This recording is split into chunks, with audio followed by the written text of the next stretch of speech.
Welcome to JWL Sports, where we review all the best sports clips from around the world.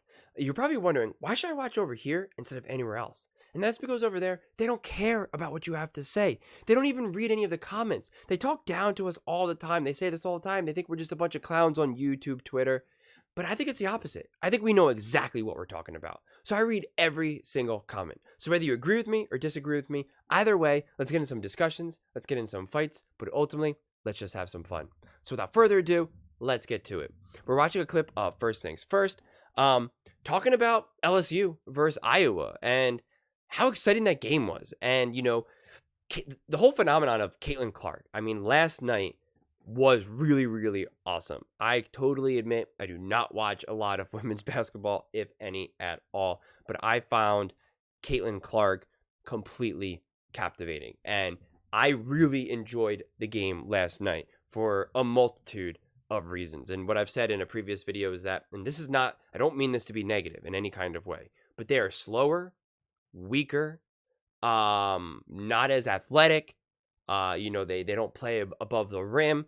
And because of that, it actually was more enjoyable in a weird way because there was more tension. You know, even layups are difficult for them to go in. Right? And it's not so fast, and there's no easy buckets. There's no give me buckets really, or at least it's very, very rare.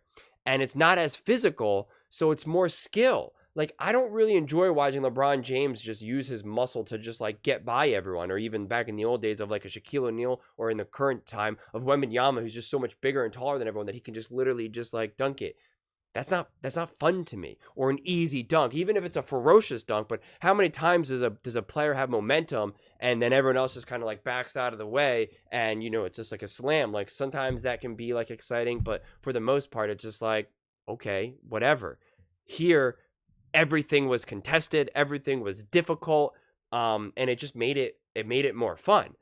But with Caitlin Clark, take her away from the game, take away her Steph Curry-like qualities, and that game would be less exciting from my viewpoint. So I just don't know if it's just more unique to Caitlin Clark, kind of not unlike how Steph Curry brought in a lot of new basketball fans because his game was just so exciting and jumped off the screen. To me, that's what Caitlin Clark's game does. But yeah, let's take a listen to see what these guys have to say, and we'll go from there. Talking established all-time great, which you and I were like, she's already that, regardless of what would have happened last night. GOAT is a different conversation. And look, I don't claim to be an expert on women's basketball history. All right, I don't have the airtight, foolproof, undisputable argument for the women's GOAT like I do for the men's GOAT, right, George? Right, that one's airtight. There's no debate. Yeah. All right, but for this, what comes to my mind, the person that comes to my mind is Cheryl Miller. Me too. Because she was just, I mean, she won 2 championships. Now, she won them when she was freshman. What comes to mind is because you guys just Googled that before the show and you have your producers giving you this stuff. Do not act like you are thinking about any of these women's basketball players. I just do not buy it for a second. Just have to say that. In sophomore, when she had those great teammates, but she still won it. She was just legendary and mythical. I'm not going to sit here and act like I was watching her all the time in the early 80s, okay, or mid 80s. But you never watched her. I'll say this, and I have watched, you know, a decent amount of the women's college game and pro game. Caitlin Clark is the best player I've ever seen. And I'm keeping it to college. And I'm not compared to WNBA. She's the best player I've seen. And you're right. She is like Steph. She's very much like Steph Curry. I mean, he's a great passer, too. You don't see it as much because of their offense. But she's very much like Steph, except, and we were talking about this before the show, she's the equivalent of probably a guy that's 6'6" in men's basketball, because she's 6 feet tall in women's basketball. All right, so it's like that's why she fills up the box score, and not like, you know, Steph doesn't really do it because of his size. And so I think she's the best I've seen. However, Nick, there's not a basketball discussion, I don't think, where we don't put, when we're talking about GOAT, where we don't include rings. It's not the end-all, be-all, but we include rings.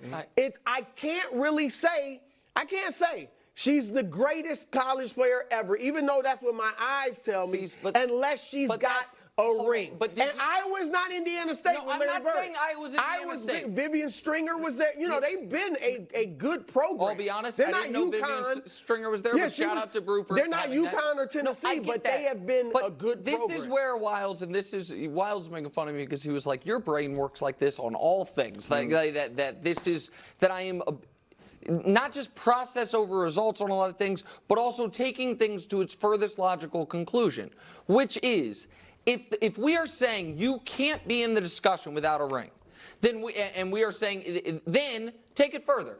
So if she averaged 60 a game, no, but so wait. That'd be impressive. If she scores 60 and gets knocked out by UConn. Pistol Pete averaged like 40. Nobody ever said he was No, great. I understand that, but that's a pass different. mark. To me, that's a different story because we were saying that he was playing a selfish brand of basketball, that he wasn't playing winning basketball. Nobody thinks that.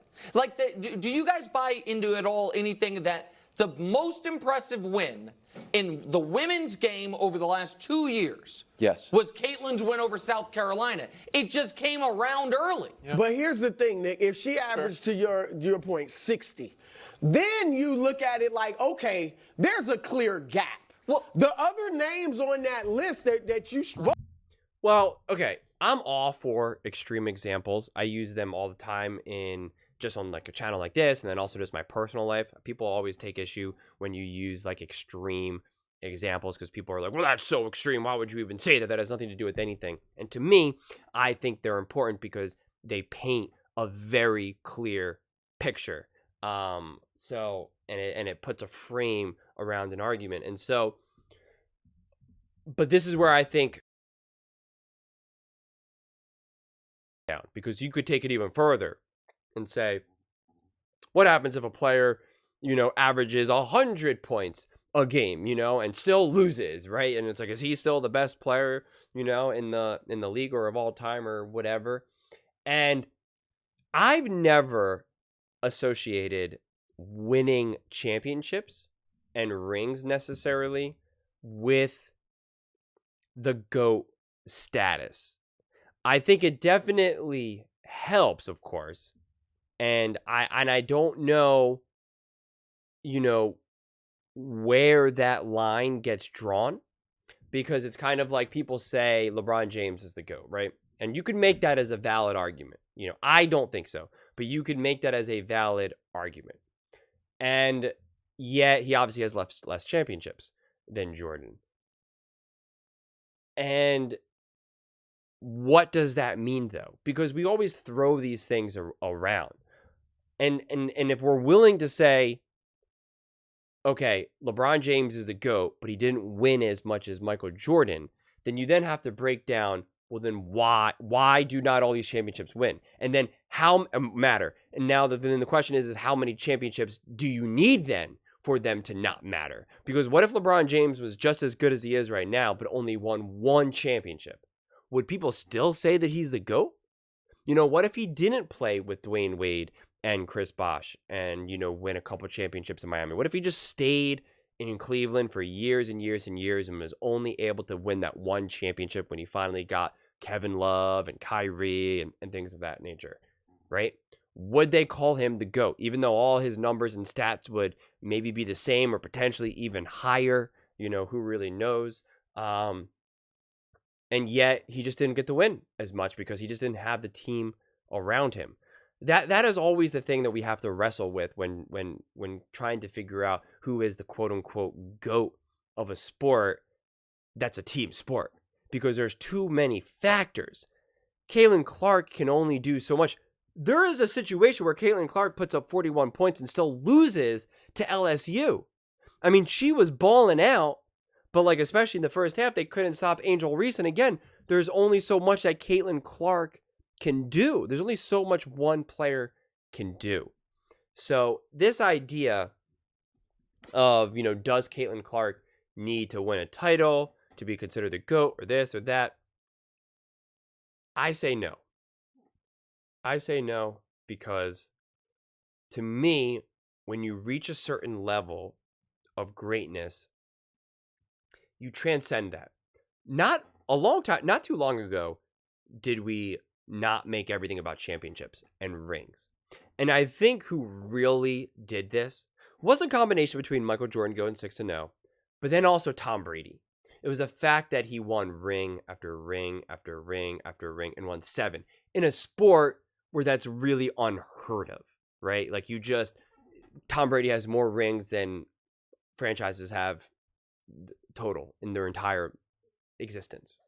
So double sum, triple sum, it's just outrageous. And so now people have, I feel like that really solidified it. Like if Michael Jordan's 6-0 record kind of laid the foundation, Tom Brady built the castle on top of it with his 7 rings in a sport that it's notoriously brutal to win a Super Bowl. If you just win one Super Bowl, that's considered to be like great. And honestly, even if you don't win one, it's not the same thing as if you don't win an NBA championship. People don't necessarily rag on other players for not winning a ring as much as they would say, rag on, Charles Barkley, for instance, just because it appears to be a little bit easier, so to speak. Winning a couple Super Bowls outside of a Tom Brady or Patrick Mahomes is considered unbelievably amazing. Wow, wow, wow, wow, wow. In the NBA, you only win 2 rings. If Steph Curry only had 2 rings, they would be like, that's all he got? Was only 2? Kobe had 5. Jordan has 6. LeBron has 4. And that's the way it goes. So, rings seem to matter in terms of volume of rings matter. But now, right, think about it. Patrick Mahomes has 3 Super Bowls, which 10 years ago, people would have lost their mind. 3 Super Bowls, 3 rings. They would have already practically crowned him the GOAT, especially if Tom Brady just didn't exist. But now it's like, okay, he's got 3. He's got 4 more to go. So this whole idea of calculating these rings, to me, just gets you into trouble. And Patrick Mahomes doesn't need to win 7 or 8 rings for me to say, okay, he's the GOAT. Or LeBron James doesn't necessarily need to win 7 rings or 6 rings to say that he's the GOAT. And Caitlin Clark at this point, especially within college basketball, since there's so many other factors, doesn't need to win a title for her to be considered to be. And again, I don't even want to get lost in the opinion of saying, like, is she the GOAT? Is she not? Because it doesn't even matter. I'd rather just appreciate her greatness, because that's what we're even taking away from Patrick Mahomes right now. The whole thing is he the GOAT now? How great is he? And outside of the super Patrick Mahomes fans, people will jump in and say, yeah, he's great, but he's not Tom Brady. He's not this, he's not that. And that now takes away from Patrick Mahomes' greatness. Same thing with, like, even if going back in time and looking at a Peyton Manning. Peyton Manning was an unbelievable quarterback, obviously. An elite, one of the best quarterbacks to ever do it. And yet we'll be like, yeah, but he only won a couple Super Bowls. It's not really that, like, look what Tom Brady did. Look what Patrick Mahomes has done, right? And so it takes away. And again, I've said this before, Peyton Manning would have won more Super Bowls if Bill Belichick was his head coach, if he was drafted by the Patriots. That's just a reality. It just is. Patrick Mahomes would have 0 Super Bowls if he was drafted by the Carolina Panthers. There's not a doubt in my mind. Not a doubt in my mind. So championships, there are a lot of other factors. Just like Michael Jordan had Scottie Pippen and, Steve Kerr and Dennis Rodman and all of the other forgotten heroes, Tony Kukoc, Phil Jackson, and especially when you're talking about college basketball players, it's hard to rate some of these other players, especially the ones that don't end up making it to the pros or just become famous, whether it's men's or women's. It's hard to gauge how good of a player someone is or how important they are to winning a championship when they're not the LeBron Jameses of the world. We have trouble of that in the NBA. Some of the role players, to use, I'm trying to think of any real, the Warriors, when they won, I think their first time in 2015, how huge Sean Livingston was and Barbosa and, some of these other miscellaneous players that the average person, 1, won't even remember who they are, and 2, since they're not this transcendent elite superstar, it's hard to really rate how important those guys were. But the answer is very. Barbosa was hitting very important threes, and so was Sean Livingston.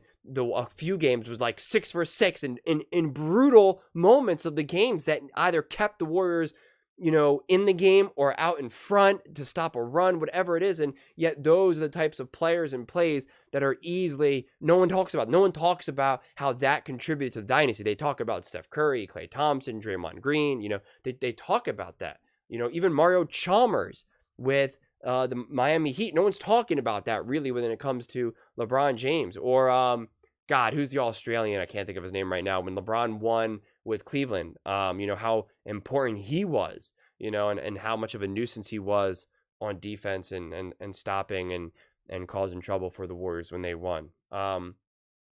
And so that's why in college it's even harder, because we know those players even less. And we just don't know who those players are. So I will not rank Caitlin Clark based on whether or not she wins or loses. And I really believe that she has her level of talent and her fame has transcended that idea. Not to mention, I just don't think anyone really cares about college basketball in terms of when you're ranking the GOAT, right? LeBron James never played college basketball. No one holds that against him. When people talk about Magic Johnson doing this and that, or any of these other players, no one's really like, yeah, look, he won a championship. Like, again, maybe the super, super diehard fans, but the average conversation we have, whether it's with our friends and family or on these shows, it ends up maybe being a footnote. Well, he did win a national title in 19 whatever, but it's never really considered. It's really like, what do you do in the pros? That's really what it always gets boiled down to, right? What did Tom Brady do in college? Nobody knows. What did Patrick Mahomes do in college? Nobody knows. Obviously, I know people know, but the average person has zero idea. They have no idea. And to me, ultimately, that's what will end up happening with Caitlin Clark if she continues to ball out and play. Now, if she doesn't and she comes back down to earth, then you rely on crafting the narrative around, like, look how good she was in college, and she's obviously a great player, but she's stuck on a bad team, or whatever it may be. But I don't think that'll be Caitlin Clark's story as written. But those are just my thoughts. I would absolutely love to hear yours. Please let me know what you're thinking in the comments below. Does Caitlin Clark need to win a title? Has she transcended any of that? What do you think about just winning titles in terms of that contributing to the GOAT conversation as a whole? Let me know in the comments below. And as I said before, we are building an amazing community here, so please do consider subscribing. I want to build something that we all genuinely feel connected to, something that we're really excited to be a part of, and I think we're well on our way to doing it. And please don't forget to give this video a thumbs up, as it really does help with the visibility and the algorithm. Thank you so much, and see you next time.